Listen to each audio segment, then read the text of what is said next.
ছোট থেকে বড় যে কোনো মানুষই যদি জলপাই একবার দেখে নিল তাহলে তো জিভে জল আসতে বাধ্য। আমার বাড়িতেও সেদিন হঠাৎ করে দেখি জলপাই এসে হাজির। কি করা যাবে? জলপাইগুলো যদিও একটু খারাপ ছিল, কারণ শেষের দিকের জলপাই তো একটু নরম নরম ছিল। তো এইভাবে আমি কেটে নিয়েছি, ভাবলাম যদি পোকা থাকে সেই কারণে জাস্ট একটু ক্রস চেক করে নেওয়া, আর আমার কাটাও হয়ে গেল, তার সাথে পোকাও চেক করা হয়ে গেল। যদি পোকা থাকতো তাহলে বাদ দিয়ে দিতাম। খানিকটা লবণ দিয়ে দিলাম। এইবার যেটা করব, যেহেতু জলপাইগুলো নরমই ছিল সেই জন্য ভাবলাম এটাকে গরম জলের মধ্যে খানিকক্ষণ রেখে দেবো, তাহলে জলপাইটা আরেকটু নরম হয়ে যাবে, প্রপারলি সেদ্ধ করতে হবে না। তো এবার যেটা করেছি, আমি জলপাইটার মধ্যে গরম জল দিয়ে রেখেছিলাম, তো দেখো অনেকটাই নরম হয়ে গিয়েছে। যদিও বা না, জলপাইটা এমনিতেই নরম ছিল। আর এই দিকে আমি ইন্ডাকশানে করব আজকে আচারটা। তো এখানে আমি পাঁচফোড়ন বসিয়েছি। এইটা গরম করব। এই যে এটা কিন্তু ভাজা মশলা, যেটাকে আমাকে গুঁড়ো করতে হবে। তো আমি এখানে পাঁচফোড়ন নিয়ে নিয়েছি, খুব বেশি নিইনি, মোটামুটি নিয়েছি, বেশি মশলাদার করব না। তো এটা কিন্তু ভাজা হয়ে গেছে, এবার এটাকে নামিয়ে রাখবো। তো এই যে এখানে কিন্তু আমি নামিয়ে রেখেছি। এইবার হচ্ছে প্যানের মধ্যে আমি দেব সরষের তেল। তো প্যানের মধ্যে এই যে, খুব বেশি তেল দেব না, কারণ আমি রান্নাতে একটু কম তেলে ইউজ করি, সব সময় কম তেল দিয়ে রান্না করার চেষ্টা করি। তো এই যে আমি তেল দিয়েছি, এই যে এইটুকু, খুব বেশি না আবার একদম অল্পও না, এইটুকু তেল দিয়ে দিয়েছি। এবার যেটা করব সেটা হচ্ছে, আমি একটু আগে যে পাঁচফোড়নটা ভেজেছিলাম তার থেকেই খানিকটা তেলের মধ্যে দিয়ে দেবো। যদিও তেলটা এখনও গরম হয়নি, একটু সময় লাগবে, এখনই হয়ে যাবে কারণ কড়াইটা আমি নামিয়েছিলাম। তো এইটুকু পাঁচফোড়ন আমি এই তেলের মধ্যে দিয়েছি। এবার তেলটাকে গরম হতে দেব। যতক্ষণে তেলটা গরম হচ্ছে ততক্ষণে আমি জলপাইটাকে একটু স্ম্যাশ করে নিই। তো এই যে আমার জলপাইটা এখানে রয়েছে, আমি চলো এটাকে একটু স্ম্যাশ করি, যাতে কিনা এটা ভালোভাবে হয়ে যায়, মিশে যায়। তো আমি এখানে চেষ্টা করব হাত দিয়েই করার। তো এই যে, যেহেতু গরম জল দিয়ে রেখেছিলাম, তো সেই জন্য এবার কিন্তু জলপাইটাকে আমি সেদ্ধ করিনি। অন্যান্যবার আমি সেদ্ধ করি, বাট এইবার কিন্তু আমি সেদ্ধ করিনি। হাত দিয়ে মেখে নেব, যাতে দানা দানা না হয়ে থাকে, লাম্পস না পড়ে থাকে, সেই জন্য। আর জলপাইয়ের আচার কিন্তু ভীষণ পছন্দের আমার বাড়িতে সবার। আর আমার বাড়িতে সবসময় আচার থাকে। তো এই লাস্ট যে জলপাইয়ের আচারটা বানিয়ে রেখেছিলাম সেটা শেষ হয়ে গিয়েছিল বেশ কিছুদিন। তারপরে সামান্য একটু আমার পায়ে সমস্যা হচ্ছিলো আর হাতেও সমস্যা হচ্ছিলো, সেই জন্য আর বানাইনি আচার। তখন কেনা আচারই বাড়িতে ইউজ করছি বাট কেনা আচার সবাই খুব একটা বেশি পছন্দ করে না। কেনা আচার আমরা সাধারণত পরোটা খাওয়ার সময় ইউজ করি, আর ভাতের সাথে কিন্তু বাড়ির বানানো আচারই সবসময় যায়। তো এই যে দেখো কি সুন্দর একদম মিশে গেছে, জলপাইটা কিন্তু ভীষণই ভালো। এই যে দেখো জলপাইটা কিন্তু একদম নরম হয়ে গিয়েছে, দেখে মনে হচ্ছে যে একদম আমি সেদ্ধ করেছি, বাট আমি কিন্তু সেদ্ধ করিনি। আমার মা এর আগে বানিয়েছিল জলপাইয়ের আচার, তার মধ্যে তেঁতুল দিয়ে দিয়েছিল, সেটাও কিন্তু বেশ ভালো। তো আমি একবার ভেবেছিলাম যে তেঁতুল দেবো, বাট ভাবলাম যে খুব টক হয়ে যাবে। আর আমার এই বাড়িতে মানে শ্বশুর বাড়িতে কেউই টক আচার খুব একটা বেশি পছন্দ করে না, একটু মিষ্টির ভাবটা বেশি থাকে, সেরকম আচারই পছন্দ করে। তো আমার কিন্তু এখানে এটা মিক্সড করা হয়ে গিয়েছে। তো চলো আমি আগে হাতটাকে ক্লিন করে নিই, তারপরে বাকি রান্নাটা তোমাদের সাথে শেয়ার করছি। তো এখানে কিন্তু আমার তেলটা গরম হয়ে গিয়েছে, এবার আমি জলপাইটা কড়াইয়ের মধ্যে দিয়ে দেবো। তো আমি মোবাইলটাকে একটু রাখছি, কারণ আমি এক হাত দিয়ে রেকর্ড করছি আর এক হাত দিয়ে কাজ করছি। তো সেই জন্য আমি মোবাইলটাকে রেখে জলপাইটা আগে কড়াইয়ের মধ্যে দিয়ে দিই। এই যে আমি কড়াইয়ের মধ্যে জলপাইটাকে দিয়ে দিয়েছি। এবার এটাকে একটুখানি জাস্ট নাড়াচাড়া করব, যাতে ভালো করে তেলটা এর গায়ে লেগে যায়, মানে এটাকে মিক্সড করে দেব। আর এখন আমি এটার মধ্যে দেব হচ্ছে লবণ আর হলুদ। তো এই যে দেখো এখানে কিন্তু ছোট চামচের 1 চামচের একটু কম আমি লবণ দেব, কারণ আমি সেদ্ধ করার সময় কিন্তু, মানে সেদ্ধ বলতে জলে যখন আমি ভিজিয়ে রেখেছিলাম তখনও কিন্তু খানিকটা লবণ দিয়েছিলাম, তো সেই জন্য। আর এই যে আধা চামচের মতো দিয়ে দেবো হলুদ। এবার এটাকে খুব ভালো করে মিক্সড করতে হবে। তো আমি একটু টেম্পারেচারটা বাড়িয়ে দিই। এই যে দেখো 200-তে দিয়ে দিয়েছি, পরে আমি কমিয়ে দেব। ভালো করে এটা মিক্সড করে নিই। এই জলপাইয়ের আচার বানাতে বানাতে আমার নিজেরই জিভে জল চলে আসলো। তোমরা কারা কারা এরকম জলপাইয়ের আচার খেতে ভালোবাসো? আমার বাড়িতে আগে আমার মা সেই গোটা গোটা জলপাই নুন হলুদ মাখিয়ে সেটাকে তেলের মধ্যে বয়মে ভরে চুবিয়ে রাখতো, রোদে দিয়ে রাখতো, আর সেই আচারটা খেতে অসাধারণ লাগতো। কিন্তু যেহেতু এই বাড়িতে কেউ টক আচার বা ঝাল আচার সেরকম খায় না, খাওয়া হয় না, এই বাড়িতে খায় না, সবাই মিষ্টি আচারই বেশি পছন্দ করে। তো সেই জন্য এই রকমভাবেই আচারটা তৈরি করি আমি সবসময়। ওইভাবে টক আচারটা তৈরি করি না। বাট এই আচারগুলো একটু মিষ্টি হওয়াতে কিন্তু রুটি দিয়ে, ডাল ভাতের সাথে, সব কিছুর সাথে, পরোটার সাথে কিন্তু খুব ইজিলিভাবে চলে যায়। তো চলো এখন এটাকে আমাকে খানিকক্ষণ নাড়তে হবে যতক্ষণ এটার কালারটা একটু চেঞ্জ হচ্ছে। তো দেখো এখনও কিন্তু ইয়েলো কালার রয়েছে, একটু যতক্ষণ না চেঞ্জ হচ্ছে ততক্ষণ আমি গুড় বা চিনি কিছুই দেবো না। আচ্ছা, ওই দিকে যতক্ষণ আমার জলপাইটা ভাজা হচ্ছে ততক্ষণে আমি মশলাটা এখানে গুঁড়ো করে নেব। মিক্সিতেও গুঁড়ো করে নিতে পারতাম, কিন্তু মিক্সিতে দিলে একদম মানে বেশি রকমের একদম গুঁড়ো হয়ে যাবে, আমি সেটা চাইছি না। আমি চাইছি একটু দানা দানা থাকুক। তো চলো এটাকে আমি গুঁড়ো করে নিই।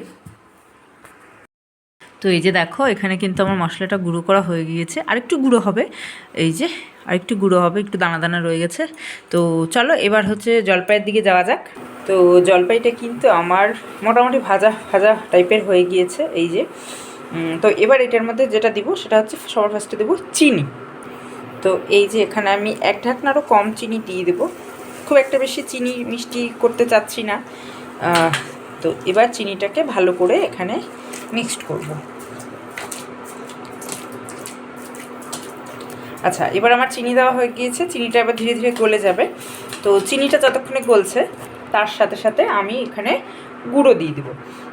তো এই যে আমি এখানে গুড়টা বের করে রেখেছি, তো চলো গুড়টাকে এখানে দিয়ে দিই। তো প্রথমে এতটা গুড় দেব না, তবে মনে হয় লাগবে। তো আমি এটার অর্ধেকটা এতটা গুড় দিয়ে দেব, পরে বাকি এটা গলে যাক, লাগলে পরে আমি এই গুড়টা দেব। তো চলো এবার এটাকে ভালো করে মিক্সড করে নিই। তো আমি এটার মধ্যে সামান্য একটু জল দিয়েছি, যেই পাত্রটার মধ্যে আমি জলপাইটা রেখেছিলাম সেই পাত্রটা ধুয়ে এখানে জল দিয়েছি। তোমরা চাইলে জলটা নাও দিতে পারো, বাট আমি দিয়ে দিলাম কারণ গুড়ের মধ্যে আমি কোনো জল দিইনি বা আচারে কোনো রকমের জল দিইনি, অল্প সামান্য জল দিয়েছি। তো দেখো এই যে চিনি আর গুড় দুটোই কিন্তু গলে গিয়েছে। আর চিনিটা যেহেতু মানে নরমই ছিল সেজন্য খুব একটা সময় নেয়নি। এখন কিন্তু এটাকে ভালো করে মিক্সড করে ছেড়ে দেবো, মানে যতক্ষণ এটা না শুকিয়ে যায়।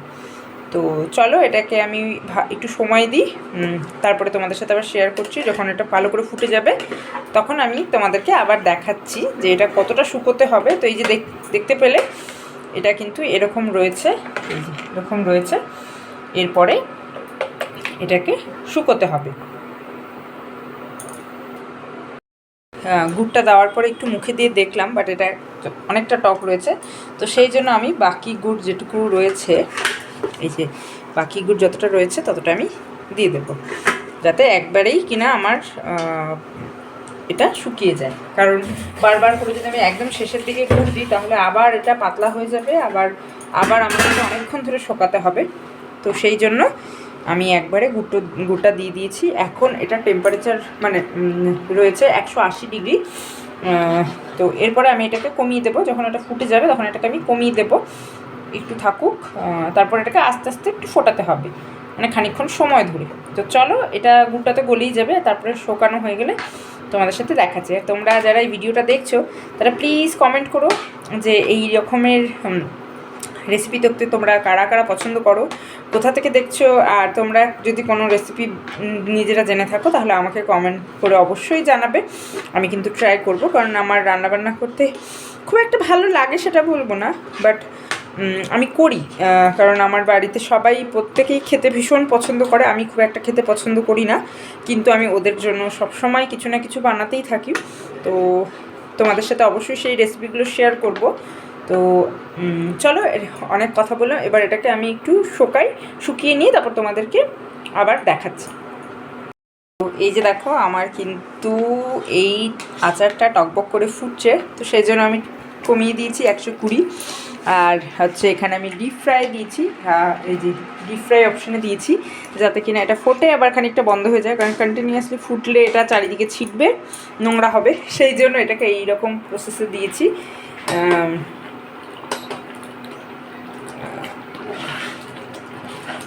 তো এবার এটা হতে থাকুক, তারপরে তোমাদের সাথে আবার শেয়ার করছি। তো আমার এখানে আচারটা কিন্তু অনেকটাই শুকিয়ে গিয়েছে, কিন্তু এবার যেটা করতে হবে সেটা হচ্ছে এটা কিন্তু মানে খানিকক্ষণ পরপরই নাড়তে হবে, তা না হলে কিন্তু নিচে লেগে যাবে। যেহেতু গুড় রয়েছে, তো সেই জন্য এটা কিন্তু খুব সহজেই লেগে যাবে, আর সেই কারণেই কিন্তু এটাকে খানিকক্ষণ মানে খানিকক্ষণ বাদেই কিন্তু এটাকে নাড়তে হবে। তাহলে কিন্তু এক তো লেগেও যাবে না, দ্বিতীয়ত যেটুকুনো নরম নরম ভাব আছে সেটা কিন্তু সমানভাবে চারিদিকে ছড়িয়ে সেটা জলটাকে শুকিয়ে নেবে, মানে গুড়ের যে জলটা আছে সেটা শুকিয়ে নেবে। তো সেই জন্য এটাকে খানিক নাড়তে হবে অনেকক্ষণ, একটু বাদেই। তো দেখো, এটা শুকাতে কিন্তু আরেকটু খানিকক্ষণ সময় লাগবে, আর যেহেতু খুব পরিমাণে ছিটছে বাবলসগুলো, এই যে বাবলসগুলো ছিটছে, সেই জন্য আমি খুব একটা জোরে বাড়িয়েও দিতে পারছি না, এটাকে কম করেই করতে হচ্ছে। তো চলো এইভাবেই করি, তারপরে যখন হয়ে যাবে, শুকিয়ে যাবে, ড্রাই হয়ে যাবে, তখন আমি তোমাদেরকে আবার দেখাচ্ছি। তো আবার মোটামুটি 20 মিনিটের মতো এটাকে আমি ছেড়ে দিয়েছিলাম, মাঝে মাঝে নেড়েছি একটু করে, তা না হলে নিচে লেগে যেত। তো এই যে দেখো, আমার আচার কিন্তু মোটামুটি একদম রেডি, মোটামুটি বলবো না, একেবারে রেডি। এই যে দেখো, এবার এটা ঠান্ডা হলে কিন্তু আর একটু টাইট হয়ে যাবে। তো মিষ্টি আমার একদম ঠিকঠাক রয়েছে। এখন যেটা করব সেটা হচ্ছে আমি এটাকে অফ করব, আর অফ করার পরে যেটা হচ্ছে কাজ, সেটা হচ্ছে এই যে মশলাটা যেটা আমি গুঁড়ো করে রেখেছি, এটা আমি এখানে দিয়ে দেব। এবার এটাকে মিক্সড করব। আমার আচার কিন্তু অলমোস্ট না, একেবারেই রেডি। এবার জাস্ট ঠান্ডা হলে এটাকে আমি পাত্রের মধ্যে ঢেলে নেব। তো এটাকে আমি ছেড়ে দেবো ঠান্ডা হওয়ার জন্য, খানিকক্ষণ সময় লাগবে এটা ঠান্ডা হতে। তবে যদিও ঠান্ডার দিন, তো একটু তাড়াতাড়ি হয়তো ঠান্ডা হয়ে যাবে। তো আমার এই যে দেখো, আমার কিন্তু আচার রেডি।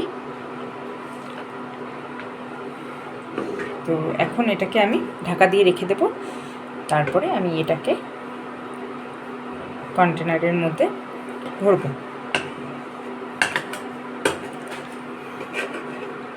তো এখন খানিকক্ষণ আমি এরকমই খোলা রাখবো।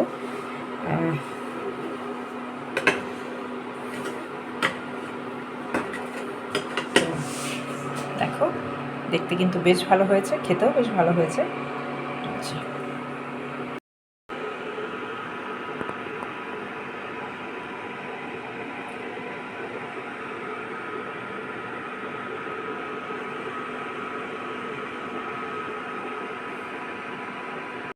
তো আচারটা নামিয়ে নিয়েছি, আর এখন এটাকে আমি জাস্ট ঢাকা দিয়ে রেখে দেবো। এটা ঠান্ডা হয়ে গেলে আমি এটাকে পরে পাত্রের মধ্যে ঢেলে নেব।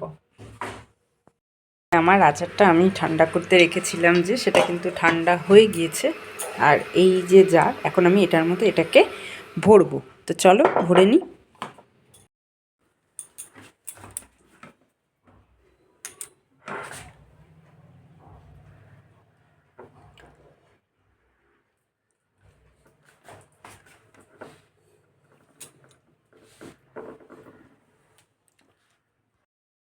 তো দেখো, আমার কিন্তু এখানে পুরো কড়াই একদম পরিষ্কার হয়ে গিয়েছে, আর এই যে আমি সবটা ভরে দিয়েছি, পুরোটা ভরেনি, এতটা ভরেছে।